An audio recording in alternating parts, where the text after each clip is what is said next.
Welcome back to the class.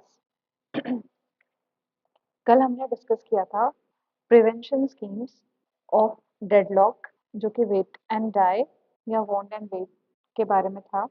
कुछ disadvantages हैं जो हमने कल देखे थे कि दोनों ही अप्रोच में बहुत सारे रोल बैक्स हो जाते हैं, जिसकी वजह से हमारा जो सिस्टम है वो इनएफिशिएंट हो जाता है। इसके लिए जो third approach time out based schemes, ये बेस्ड होती है लॉन्ग टाइम आउट्स के ऊपर। क्या बेसिस है इसका काम करने का? कि मान लो कि कोई टीआई ट्रांजैक्शन है जो रिक्वेस्ट कर रहा है क्यू डेटा आइटम के लिए, और क्यू जो डेटा आइटम है वो एक्वायर्ड है या लॉग्ड है बाय टीजे ट्रांजैक्शंस। तो टीजे के पास है वो, तो टीजे आई क्या है, रिक्वेस्टिंग मोड में है।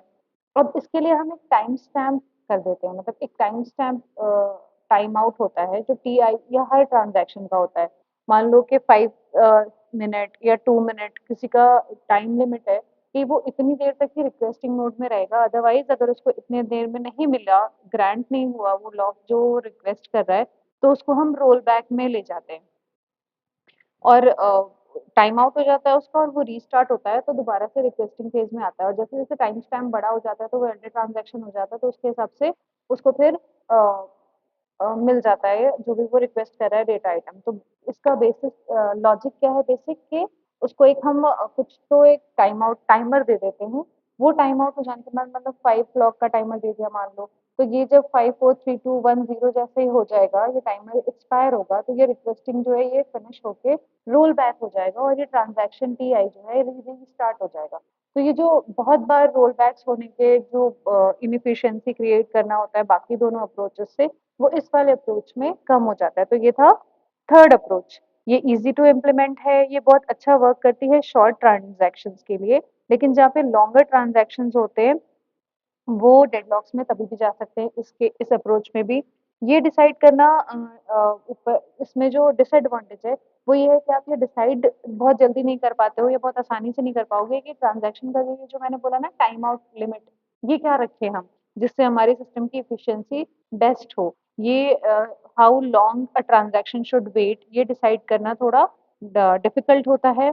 और अगर हम बहुत ज़्यादा टाइमर रख लेते हैं तो ये अननेसेसरी डिले क्रिएट कर देगा। अगर हम बहुत कम टाइमर रखते हैं, बहुत छोटा टाइम स्पैन रखते हैं, तो बहुत ज़्यादा डेडलॉक्स में रोल बैक्स की कंडीशन में आ सकते हैं। ठीक है। और एक और बात होती है यहाँ पे, स्टारवेशन भी हो सकता है। मान लो इसमें हमने जो टाइमर सेट किया था वो टाइमर पे बार बार ये रिक्वेस्ट कर रहा है और उसको नहीं मिल रहा है, फिर ये रोल बैक कर रहा है, फिर रिक्वेस्ट कर रहा है, तो इस प्रोसेस को क्या बोलते हैं हम? स्टारवेशन बोलते हैं। स्टारवेशन क्या है? वो सिचुएशन है जिसमें एक ट्रांजैक्शन बार बार रोल बैक्स में चला जाए और वो स्टार्व करता रह जाए, उसको जो भी डेटा आइटम चाहिए था वो मिल ही नहीं पा रहा है और वो कंटिन्यूअस प्रोसेस में है। इस सिचुएशन को हम स्टारवेशन कहते हैं।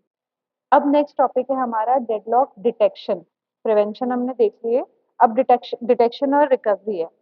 अब डिटेक्शन का क्या मेथड होता है? हम वेट को ग्राफ बनाते हैं, जो भी ट्रांजैक्शंस हमने T1 T2 जो भी लिया है, T3 पैरेलली चल रहे हैं, इनका हम ग्राफ बनाएंगे कि कौन सा ट्रांजैक्शन किस ट्रांजैक्शन के लिए वेट कर रहा है। वो ग्राफ से हम डिटेक्ट करते हैं कि अगर उसमें साइकिल आ जाती है तो डेडलॉक अकर कर रहा है, नहीं आती है तो नहीं कर रहा है। फॉर एग्जाम्पल यहाँ पे दो ग्राफ है हमारे हमारे पास। इसमें देखो, ये ट्रांजैक्शन 25 26 27 है। अभी आप यहाँ से चलो तो ये ऑपोजिट डायरेक्शन में मिल जाता है, साइकिल नहीं बन रही है। इस तरफ से चले तो यहाँ तक आए, अब ये वाला डायरेक्शन जो है ये ऑपोजिट है, तो यहाँ भी साइकिल नहीं बन रही है, तो ये without a cycle wait for graph है। इस तरफ देखो, यहाँ पे अगर इस डायरेक्शन से हम आगे बढ़ रहे हैं तो ये साइकिल नहीं बन रही है, यहाँ पे आके साइकिल ब्रेक हो रही है। लेकिन इस तरफ जो बन रहा है, ये देखो यहाँ से आकर यहाँ तक हम पूरी साइकिल कंप्लीट कर ले रहे हैं, तो ये वाला वेट फॉर ग्राफ जो है वो विद साइकिल है। इसका मतलब इन ट्रांजैक्शंस के बीच में जो वेट फॉर ग्राफ है वो हमें ये डिटेक्ट कर रहा है, ये बता रहा है कि यहाँ पे डेडलॉक है। तो डेडलॉक डिटेक्शन का मेथड आप समझ गए, ये वेट फॉर ग्राफ से होता है। एक एक हम एग्जाम्पल लेके इसको देख लेते हैं कि कैसे क्या चीजें होती हैं जो हम यूज करते हैं।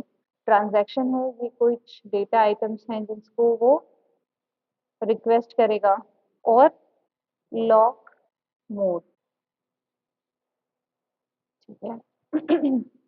ट्रांजैक्शन T1 ने क्यू को लॉक कर रखा है शेयर्ड मोड में। ट्रांजैक्शन T2 ने P एंड Q दोनों को लॉक किया है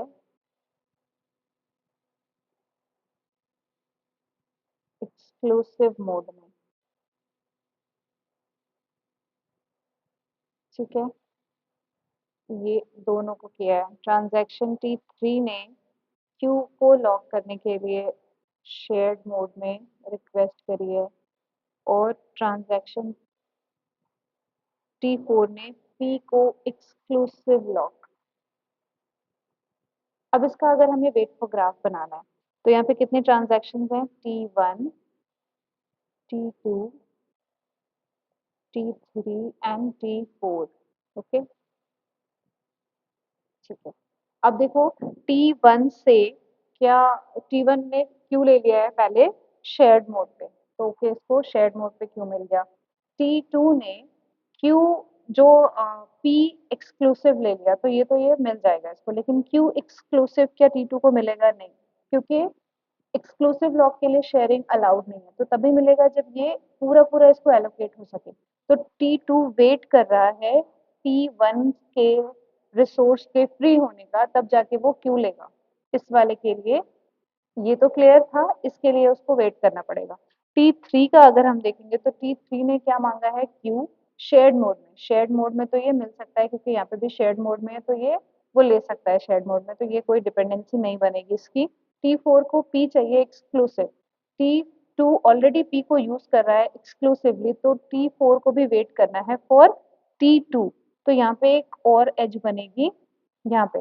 ठीक है, अब ये जो ग्राफ बनता है जिसमें वर्टेक्स है क्या? नोड्स डिस्क्राइबिंग द ट्रांजैक्शंस, और एजेस क्या होती हैं? डायरेक्टेड एज है जो कि डिपेंडेंसी बता रहा है कि किस ट्रांजैक्शन की डिपेंडेंसी की वजह से उसको वेट करना पड़ रहा है। अब यहाँ पे जो हमने वेट फॉर ग्राफ बनाया है, ये वेट फॉर ग्राफ जो है, क्या इसमें कोई साइकिल है? नो, इसमें कोई साइकिल नहीं है, तो ये ट्रांजैक्शन जो है हमारा ये इजिली थोड़े से वेट के बाद एग्जीक्यूट हो जाएगा, इसमें कोई डेडलॉक नहीं है। ये पूरा मेथड था आपका डेडलॉक डिटेक्शन का, जो अब क्लियर होगा। तो अ, जब हम रोल बैक्स करते हैं, मतलब जब हमें रोल बैक्स करना हो, जब हमारे पास ऐसी सिचुएशन आए कि डेडलॉक डिटेक्ट हो गया है और हमें रोल बैक्स करना है, तो उसके लिए जो एक्शन टेकन होता है रोल बैक्स के लिए, वो हम तीन तरह से करते हैं। पहले तो हम एक विक्टिम को सेलेक्ट करते हैं। विक्टिम को कैसे सेलेक्ट करते हैं? ये देख के कि कितने डेटा आइटम्स उसने एक्वायर कर रखे हैं, कितने रोल बैक्स लगेंगे उस, अगर हम तीन चार हमारे पास ऑप्शंस हैं, तो हम जिसको भी रोल बैक करने के लिए सेलेक्ट कर रहे हैं उसमें कितने roll back, number of roll back ज्यादा ना हो, तो ऐसे हो, ऐसा विक्टिम होना चाहिए, यानी ऐसा सिलेक्शन होना चाहिए हमारा ट्रांजैक्शन का, उस ट्रांजैक्शन को हम सेलेक्ट करते हैं रोल बैक करने के लिए। दूसरा पॉइंट क्या होता है? रोल बैक, जब हमने विक्टिम सेलेक्ट कर लिया तो हम रोल बैक कराते हैं, और फिर हम स्टारवेशन को चेक करते रहते हैं कि जैसे अभी हमने यहाँ पे देखा था कि ये टाइम आउट हो रहा है, रोल बैक कर रहा है, फिर टाइम आउट हो रहा है, रीस्टार्ट हो रहा है रोल बैक करके, तो ये स्टारवेशन में नहीं चला जाए, ये देखना होता है। तो ये तीन बातें हैं जो हमें रोल बैक करते वक्त किसी ट्रांजैक्शन को, जब भी हम स्टारवेशन में चले जाए, या हम प्रिवेंशन ले रहे हों, या हम डेडलॉक डिटेक्ट करके ये जो भी हमारे डेडलॉक में जाने वाली ट्रांजैक्शन है उनको हम रोल बैक्स कर रहे हो, तो जब भी हम रोल बैक परफॉर्म करेंगे हमें ये तीन चीजें ध्यान में रखनी है कि selection of victim, second roll back, and third is starvation. So that's all about deadlock. Thank you.